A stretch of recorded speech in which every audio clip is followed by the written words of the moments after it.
Hello everyone and welcome to the channel of KV teachers guild. तो बच्चों, आज इस वीडियो में हम लोग क्लास 5th ईवीएस का एक क्वेश्चन पेपर डिस्कस करने वाले हैं। केंद्रीय विद्यालय का हाफ ईयरली का क्वेश्चन पेपर है और ईवीएस में काफ़ी बच्चों को प्रॉब्लम होती है क्योंकि जनरली आपके जो बुक्स में चैप्टर्स हैं वो स्टोरी बेस्ड हैं, तो क्वेश्चंस कैसे आएंगे, किस तरीके से आंसर करने हैं एंड ऑल। तो ये हम एक हाफ ईयरली का पेपर डिस्कस कर लेते हैं। मोस्ट ऑफ द क्वेश्चन जो इंपॉर्टेंट क्वेश्चन हैं वो इसमें कवर किए गए हैं। आपके 80 मार्क्स का पेपर होता है, आपका 2 आवर्स टाइम होता है। ऑनलाइन ऑफलाइन कैसा भी एग्जामिनेशन हो, पैटर्न यही रहेगा। मैं बहुत बार रिपीट कर चुकी हूँ, बच्चे पूछते हैं ऑनलाइन पेपर कैसे आएगा मैम। बस डिफरेंस ये होगा कि वहाँ पर हो सकता है आपको ऑप्शंस दिए हों या फिर आपको आंसर्स टाइप करने हो और ऑफलाइन एग्जाम्स में आपको आंसर लिखने होते हैं। बस यही डिफरेंस है, बाकी क्वेश्चन पेपर का फॉर्मेट सब कुछ सेम रहता है। और ये भी आपको पता होगा कि जो आपका ईवीएस का पेपर आता है 5th क्लास या फिर किसी भी क्लास में केवी में, वो मोस्टली जो क्वेश्चंस होते हैं उसमें शॉर्ट आंसर टाइप क्वेश्चंस होते हैं, पिक्चर बेस्ड क्वेश्चंस बहुत ज़्यादा होते हैं। Match the following, fill in the blanks, true false, ऐसे क्वेश्चन ज़्यादा आते हैं। इसलिए जब भी मैं आपको किसी चैप्टर की वर्कशीट कराती हूँ तो ये चीज़ें मैं ज़रूर कराती हूँ। तो अगर आपने सभी चैप्टर्स की वर्कशीट देखी है, क्विज अटेम्प्ट की है, तो आई एम श्योर कि आपको सभी क्वेश्चन के आंसर्स इसमें आएंगे। Let's start now. कोई बच्चा नया है तो पहले आप सब्सक्राइब कर लीजिए चैनल को, बेल आइकन को प्रेस कर लीजिए, जिससे कोई भी आपकी वीडियो नेक्स्ट टाइम आती है तो स्किप ना हो। Okay, so the first question is observation and reporting. जैसा मैंने कहा पिक्चर बेस्ड क्वेश्चंस काफ़ी होते हैं। Observe the picture and answer the following question. Pictures आपको दी होगी डिफरेंट, ऑब्जर्व करिए। ये आपको एक एनिमल दिया है, what is the name of the animal seen in the picture. इस एनिमल का क्या नाम है? तो ये है आपका फर्स्ट जो चैप्टर है सुपर सेंसेस, उससे ये पिक्चर ली गई है और इस एनिमल का नाम है sloth. Okay, next is how many years does the animal live. ये जो एनिमल है, सॉरी यहाँ पर आपको आंसर लिखना है, ये जो एनिमल है आपका ये कितने साल जीता है? लगभग ये जीता है ऑलमोस्ट 20 ईयर्स। ओके, कितने साल सोता है, क्या खाता है, बड़ी स्पेशलिटी है इसकी। तो उल्टा लटक के सोता है पेड़ से, ये भी आपको ध्यान रखना है। Upside down, lying upside down on the tree, तब ये सोता है और एक ही पेड़ पर रहता है ज़्यादातर जब तक पूरी पत्तियाँ उसकी ख़त्म नहीं हो जाती। बेसिकली अपनी जो लेजीनेस है उसके लिए जाना जाता है। कोई आदमी बहुत लेजी है तो हम उसको बोल देते हैं कि स्लॉथ की तरह हो तुम, तो बिल्कुल हिलते ही नहीं हो एक जगह से। नेक्स्ट क्वेश्चन इज, ये आपकी जो एक चैप्टर है फूड वी ईट, वहाँ से लिया गया है ये पिक्चर। इसमें पूछा गया है what do you observe in the given picture. इस पिक्चर में आप क्या ऑब्जर्व कर रहे हैं? तो आप क्या देख रहे हैं? स्पॉइल्ड ब्रेड देख रहे हैं, तो आप वो भी लिख सकते हैं स्पॉइल्ड ब्रेड। या फिर अगर आपको एग्जैक्ट टर्म लिखनी है तो इसको हम बोलते हैं फंगस, तो आप फंगस भी लिख सकते हैं। Both the answers will be correct. आप कुछ भी लिखेंगे दोनों आंसर्स करेक्ट होंगे, और अगर ऑप्शंस में आता है इन दोनों में से जो भी ऑप्शन में होगा वही आप टिक करेंगे। तो ये फंगस है इसके ऊपर, और ये एक ब्रेड है जो कि स्पॉइल हो चुकी है, अब खराब हो चुकी है। Next question is what do you observe in the glass. ये आपको एक ग्लास दिया हुआ है, जार जो है, इसमें आप क्या ऑब्जर्व कर रहे हैं? ये पिक्चर आपका लिया गया है मस्कीटो वाला जो चैप्टर है आपका, तो ये है आपके लार्वास, मस्कीटो के जो अंडे हैं और मस्कीटो लार्वास, मस्कीटो के लार्वा है ये आपके। ओके, जो उनके बेबीज़ हैं, जो कि जनरली जो आपका वाटर स्टैग्नेट जो वाटर होता है, जब पानी रुका हुआ होता है कहीं पर, वहाँ पर जो मस्कीटो है वो दे ले देयर एग्स, तो इसलिए कई घर बोलते हैं घर में कहीं भी पानी स्टिल नहीं रहना चाहिए, या तो बहता रहे या फिर आप उसको साफ रखें। या फिर एक तरीका, एक क्वेश्चन और हो सकता है यहाँ से कि क्या करेंगे आप इनको अवॉइड करने के लिए। तो इसके ऊपर आप क्या करते हैं, जो केरोसिन ऑयल है, मिट्टी का तेल है, वो स्प्रेड कर देते हैं हम लोग, जिससे कि वो इसके ऊपर एक लेयर बना ले, अंदर ऑक्सीजन ना जाए और जो लार्वाज है वो मर जाए। Next is what do you observe in the picture. ये पिक्चर ये लिया गया आपका जो I think I am not experiments with water, yes, उस चैप्टर से लिया गया। और इसमें क्या हो रहा है, ये दो आपके लेमन्स हैं जो कि वाटर के ऊपर फ्लोट कर रहे हैं। एक एक्सपेरिमेंट की पिक्चर है ये। देखिए कितना डीपली केवी में क्वेश्चंस पूछे जाते हैं।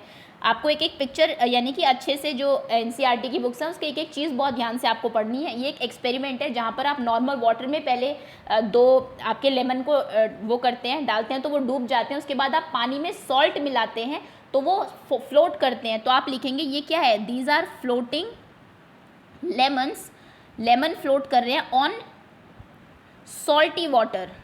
आप पानी में सॉल्ट मिलाएंगे तो जब उसमें सॉल्ट मिलेगा तो उसके बाद उसकी डेंसिटी ज़्यादा हो जाएगी, उसके बाद वो फ्लोट करने लगेंगे। नॉर्मल वाटर में ये फ्लोट नहीं करते हैं। नेक्स्ट इज, ये एग्स भी हो सकते हैं, आप जिस भी तरीके से इसको देखते हैं। Next is what is the picture. ये आपका चैप्टर जो वाटर और वाटर है उससे ली गई है पिक्चर, ये आपकी बाउली है।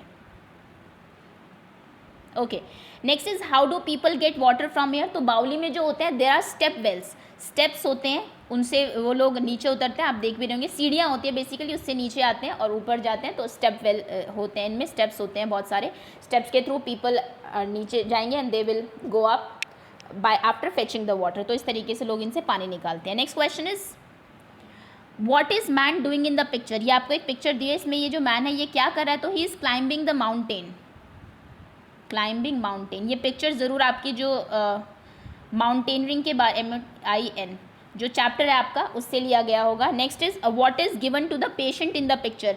इस पिक्चर में पेशेंट को क्या दिया जा रहा है, तो ये ग्लूकोज ड्रिप है, तो ग्लूकोज दिया जा रहा है, ग्लूकोज ड्रिप भी लिख दीजिए आपकी, ग्लूकोज एक पीने वाला ग्लूकोज भी आता है आपका, so glucose drip. Next is why it is given to the patient. Glucose drip कब लगाई जाती है पेशेंट को, तो ये दी जाती है टू गिव इंस्टेंट एनर्जी।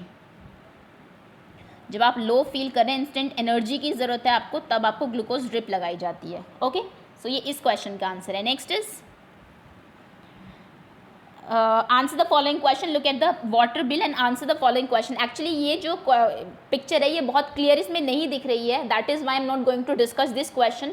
वैसे ये जो क्वेश्चन है आपका ये मैं इस चैप्टर में करा चुकी हूँ आपको, जो भी चैप्टर है यू हैव टू उस वीडियो को आप देख लीजिए। उसके बाद किस ऑफिस से आया है, तो ये दिल्ली जल बोर्ड से आया आई थिंक, तो चैप्टर आप देख लीजिए, उसमें से आप इसको कर लीजिएगा, बिकॉज ये NCERT का ही क्वेश्चन है, इसलिए मैं इस पर ज़्यादा मैंने दोबारा आपको देखा भी नहीं कि मैं आपको पिक्चर लगाकर दोबारा से क्वेश्चन कराऊं, क्योंकि मैं आपको चैप्टर में करा चुकी हूँ, आप कर भी चुके होंगे। तो हम आगे आते हैं, इसको आप देख लीजिएगा किस कहाँ से बिल आया, किसके नाम पर है, तो आपको बिल में नाम दिया होगा, मुझे क्लियरली दिख नहीं रहा है एक्चुअली, मोहम्मद समथिंग कुछ करके है यहाँ पर, और लास्ट है कि कितना मनी है उसमें, तो यहाँ पर आपकी मनी लिखी होगी, डू यू पे water bill and how much, आप कितना बिल देते हैं वो आपको यहाँ पर लिखना है।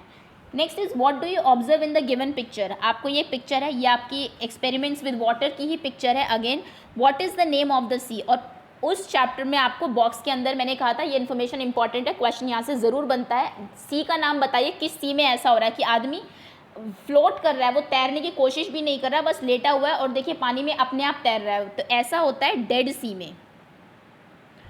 Okay, and why the man floating in the water, और ऐसा क्यों हो रहा है, बिकॉज जो डेड सी है वो बहुत ज़्यादा सलाइन है, सलाइन मतलब सैलिनिटी बहुत ज़्यादा, उसमें सॉल्ट बहुत ज़्यादा मिला हुआ है।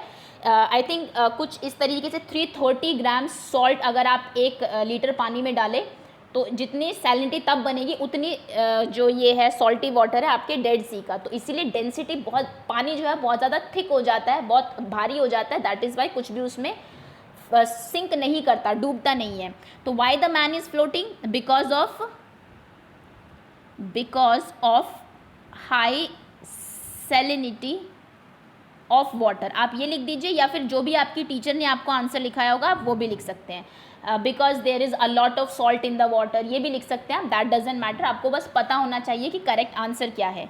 लैंग्वेज आप कुछ भी बना सकते हैं। Next is observe the following picture and answer the following questions. Okay, picture observe करो, ये आपको पिक्चर दिए, what is the name of the plant in the given picture, इस प्लांट का क्या नाम है, ये जो आपको दिया हुआ है, तो ये है आपका pitcher plant.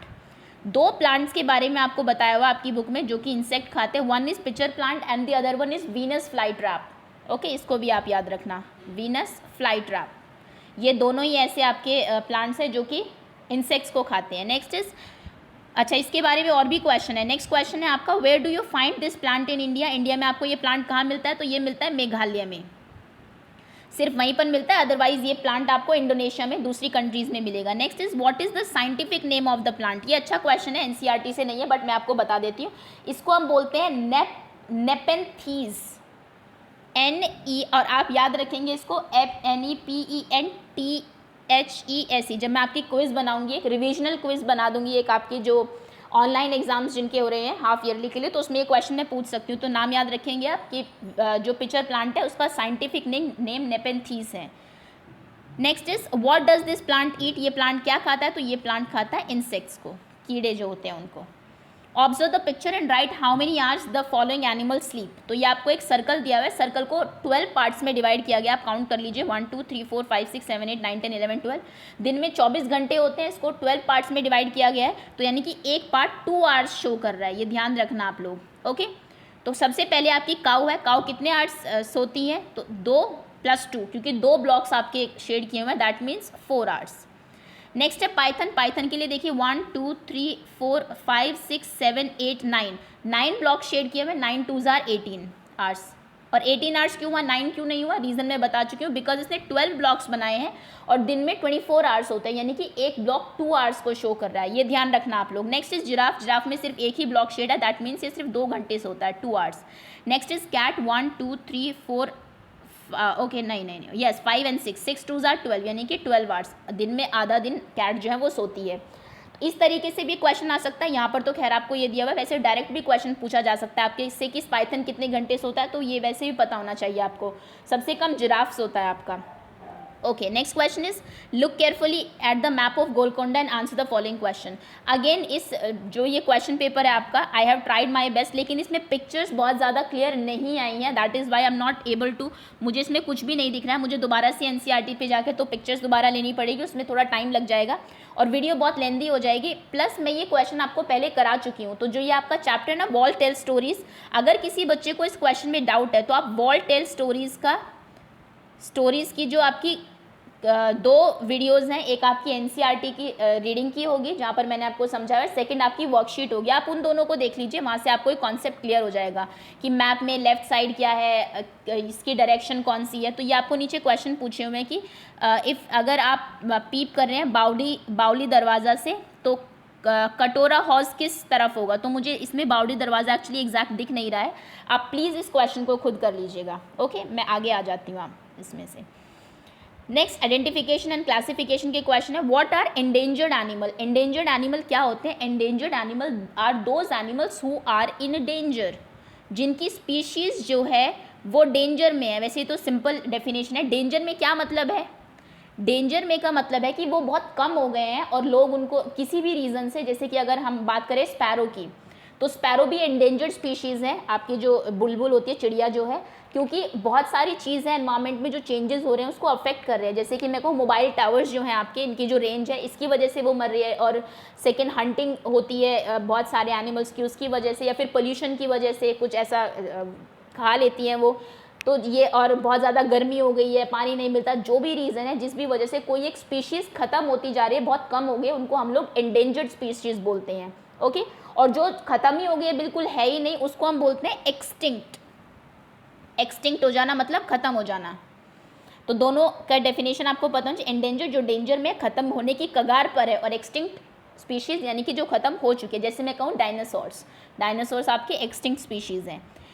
Next is who went on yatra from Ahmedabad to Dandi and why. ये क्वेश्चन थोड़ा घुमा के पूछ लिया, क्वेश्चन जनरली आपसे डायरेक्ट पूछा जाता है कि गांधी जी कहाँ से कहाँ गए थे, तो इसमें उन्होंने पूछा कि अहमदाबाद से दांडी कौन गए थे और क्यों गए थे, तो कौन गए थे, महात्मा गांधी गए थे, महात्मा गांधी जी। ओके, और क्यों गए थे ये, why, to break the salt law.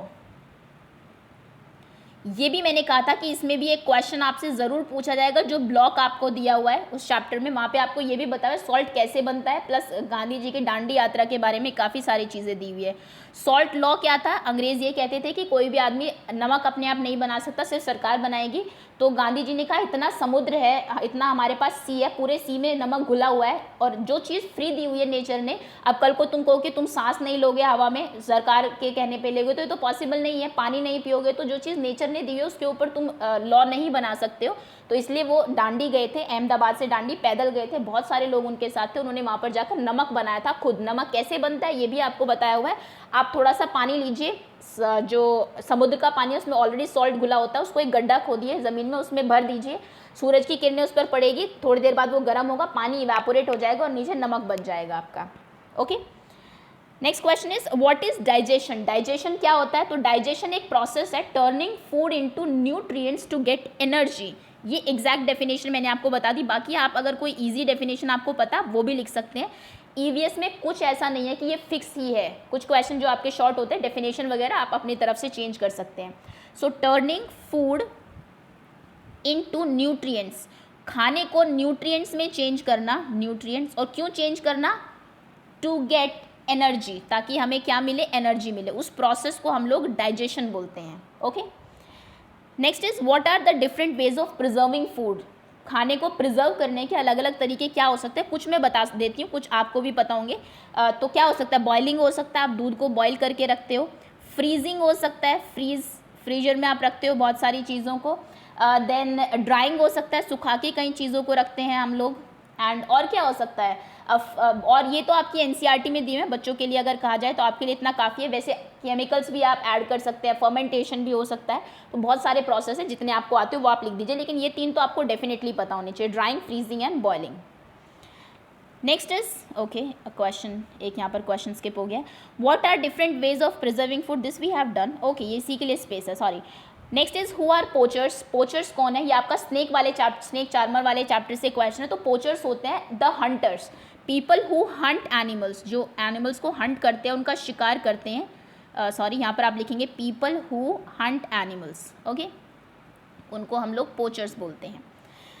Next question is what are the food item, अब क्वेश्चन के आंसर्स आपको थोड़े शॉर्ट में करने हैं। That can be made using raw and ripe mangoes, कच्चे या पक्के आम से आप क्या क्या चीज़ें बना सकते हैं। सो पिकल बना सकते हैं आप, चटनी बना सकते हैं, है ना, और मैंगो शेक बना सकते हैं, एंड यू कैन मेक आम पापड़ बना सकते हैं। ये बहुत सारी चीज़ें हैं, ये मैं आपको काफ़ी सारी करा भी चुकी हूँ जो हमने चैप्टर डिस्कस किया था। तो इसमें आप ये जितनी भी चीज़ें आपको पॉसिबल याद आए आम से, आप सभी लिख सकते हैं। ये 4 आई थिंक ये 2 मार्क का क्वेश्चन है, 4 चीज़ें आपको एटलीस्ट लिखनी पड़ेगी, जो मैंने बता दिया वो आप याद रख लीजिए, वो ईजी भी है।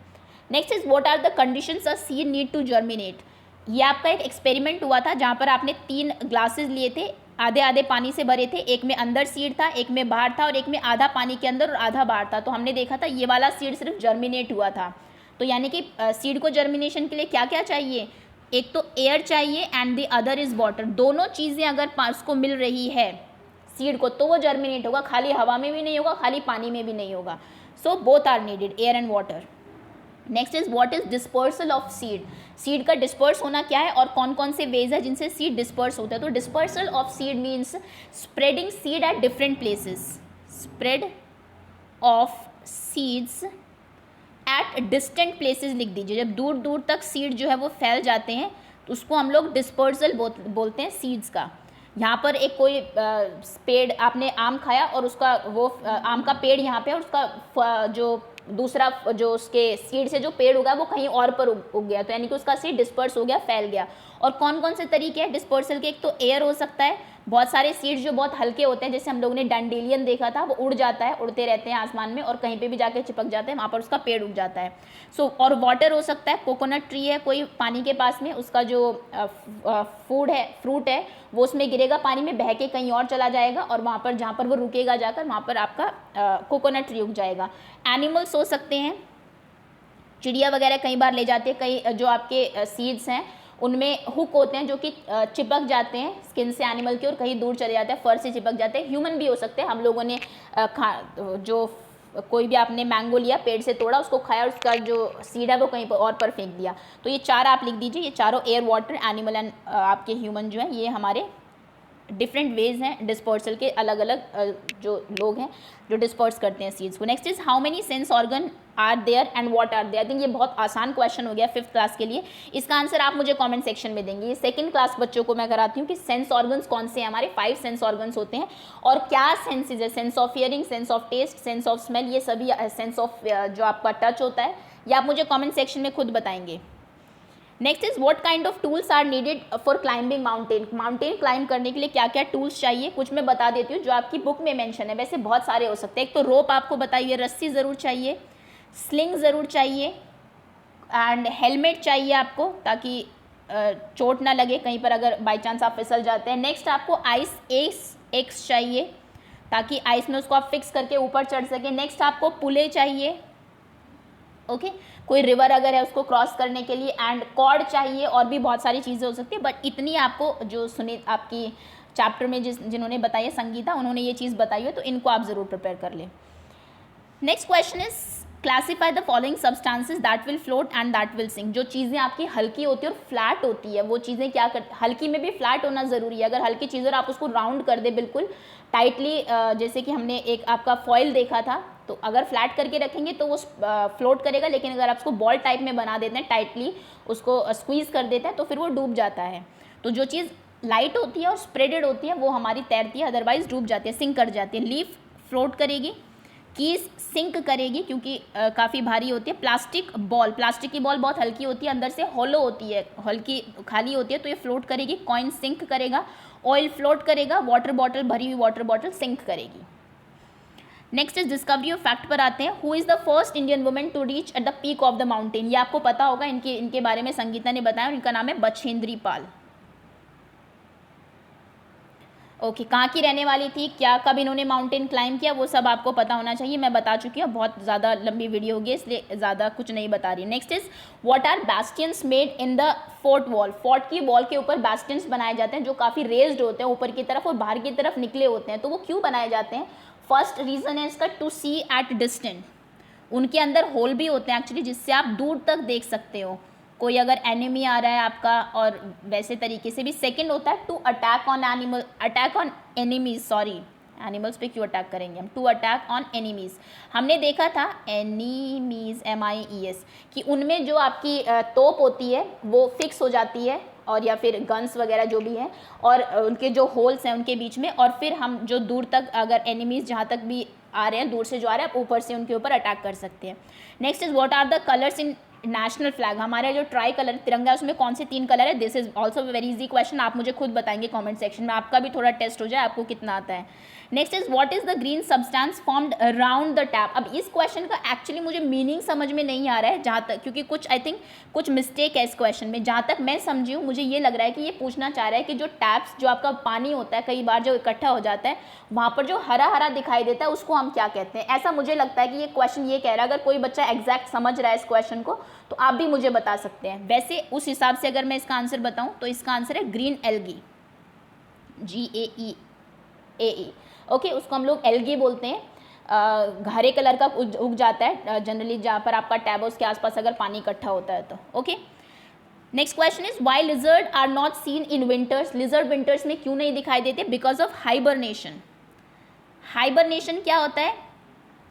आप लिखेंगे बिकॉज लिजर्ड हाइबरनेट। हाइबरनेट बहुत सारे ऐसे एनिमल्स होते हैं जब ठंड होती है तो वो छुप जाते हैं। जैसे आपने उसको देखा होगा बेयर को, वो 6 महीने के लिए हाइबरनेट हो जाता है। गर्मियों में इतना खा लेता है, बॉडी में इतनी एनर्जी सेव कर लेता है कि उसके बाद वही एनर्जी यूज़ करता रहता है। तो यही रीज़न है कि हमें लिजर्ड्स जो है वो विंटर्स में नहीं दिखते, वो कहीं पर कोने में जाकर छिप जाती हैं उस टाइम के लिए। Next is answer the following question, draw the diagram of seed germination. Seed germination का आप डायग्राम खुद बनाएंगे, मैं डिस्कस कर चुकी हूँ, पहले भी बता चुकी। Next is there any monument in your city other than Golconda fort. How old it is. आपके शहर में क्या कोई और फोर्ट है, उसका नाम बताइए, या फिर कोई और मॉन्यूमेंट है और कितना पुराना है, ये भी आपके लिए। Next is who discovered malaria causing mosquito and where. Important question पूछा जाएगा ज़रूर आपके एग्जाम में, किसने डिस्कवर किया था। एक्चुअली इनको इसके लिए नोबेल प्राइज़ भी मिला था, कब मिला था ये सब चीज़ें मैं डिस्कस कर चुकी हूँ, और इनका नाम था रोनाल्ड रॉस। और इंडिया के ही एक स्टेट में, स्टेट का नाम आप मुझे बताएं क्योंकि वेयर भी पूछा है, इन्होंने डिस्कवर किया था इसको। बहुत एक्सपेरिमेंट्स किए थे और इनको हो भी गया था एक्चुअली मलेरिया उस टाइम पर। तो कहाँ पर किया था कमेंट सेक्शन में बताइए मुझे उस स्टेट का नाम। Next is differentiate the following substances which will dissolve and which will not dissolve. कौन सी चीज़ें जो पानी में घुल जाएगी, कौन सी नहीं घुलेगी। सॉल्ट डिजॉल्व हो जाएगा, सॉइल नहीं डिजॉल्व होगी, चॉक पाउडर नहीं डिजॉल्व होगा, शुगर डिजॉल्व हो जाएगी। नेक्स्ट, और जो डिजॉल्व हो जाते हैं उनको हम सॉल्यूबल बोलते हैं, सॉल्यूबल इन वाटर। ओके, पानी में घुल जाते हैं। जो नहीं होते उनको हम इनसॉल्यूबल बोलते हैं। दोनों आपको ये टर्म्स भी पता होनी चाहिए। Next is how do snake help farmers. Snakes farmer की कैसे हेल्प करते हैं? By eating rats. रैट्स फसल को ख़राब करते हैं, खाते हैं and all, and snacks rat को खाते हैं, तो इस तरीके से वो इनडायरेक्टली हेल्प करते हैं फार्मर्स की, इसलिए इनको फार्मर्स का फ्रेंड भी बोला जाता है। नेक्स्ट आपको एक रिपोर्ट दी हुई है, अगेन NCERT का क्वेश्चन है। जैसे मैंने कहा कि पिक्चर बेस्ड क्वेश्चन काफ़ी आते हैं। आरती के रिपोर्ट पर देखो, मिनिमम रिक्वायर्ड हीमोग्लोबिन कितना होता है ये बताओ। तो यहाँ पर आपको नॉर्मल रेंज दी है, कम से कम 12 होना चाहिए, ज़्यादा से ज़्यादा 16 होना चाहिए, और इसका कितना है 8 हीमोग्लोबिन है। दैट मीन्स हीमोग्लोबिन कम होता है तो कौन सी बीमारी होती है? Anaemia. Okay, and how much आरतीस हीमोग्लोबिन गो अप। उसके बाद देखिए 8 से 10.5 हो गया, यानी कि कितना ऊपर चला गया? 2.5। सब्ट्रैक्ट कर दीजिए, डेसिमल सब्ट्रैक्शन आपको आता होगा। Next is how long did it take for haemoglobin to increase. कितने दिन लगे हीमोग्लोबिन को बढ़ने में? तो पहला जो रिपोर्ट थी वो 20/6 की थी। नेक्स्ट जो रिपोर्ट है वो 15/9 की है, 6, 7, 8, 9, यानी कि ऑलमोस्ट 3 मंथ्स, लगभग 3 महीने लग गए हैं उसके हीमोग्लोबिन को ऊपर जाने में, 5 दिन कम। Next is how was the diagnosis, what was the diagnosis. Diagnosis क्या था कि क्या खाना चाहिए उसको अगर हीमोग्लोबिन कम है तो, सॉरी डायग्नोस कौन सी बीमारी हुई थी, तो कौन सी बीमारी डायग्नोस हुई थी? अगर हीमोग्लोबिन कम है तो अनीमिया होता है आपको, जो कि आयरन की कमी से होता है एक्चुअली। तो अनीमिया हो गया, इसका ये डायग्नोस हुआ था। हाउ ओल्ड आरती? आरती की रिपोर्ट में देख लीजिए आरती कितने साल की, एज आपको दी हुई यहाँ पर, एज इज़ 12 ईयर्स ओल्ड। सो ये आपका क्वेश्चन पेपर था। काफ़ी एनसीईआरटी क्वेश्चन है, काफ़ी बीच के क्वेश्चंस है, जैसा मैं हमेशा कहती हूँ बीच से इंपॉर्टेंट चीज़ें जनरली पूछ ली जाती है। सो आई एम श्योर अगर आपने पिछली वीडियो सारे चैप्टर्स की देखी है तो मोस्ट ऑफ द क्वेश्चन के आंसर्स आपको पता होंगे। नहीं देखिए तो आप देख लीजिए, अगर आपको प्रिपेयर करना है अच्छे से ईवीएस, आपकी जीके भी स्ट्रांग होगी उससे। That's all and thank you so much for watching.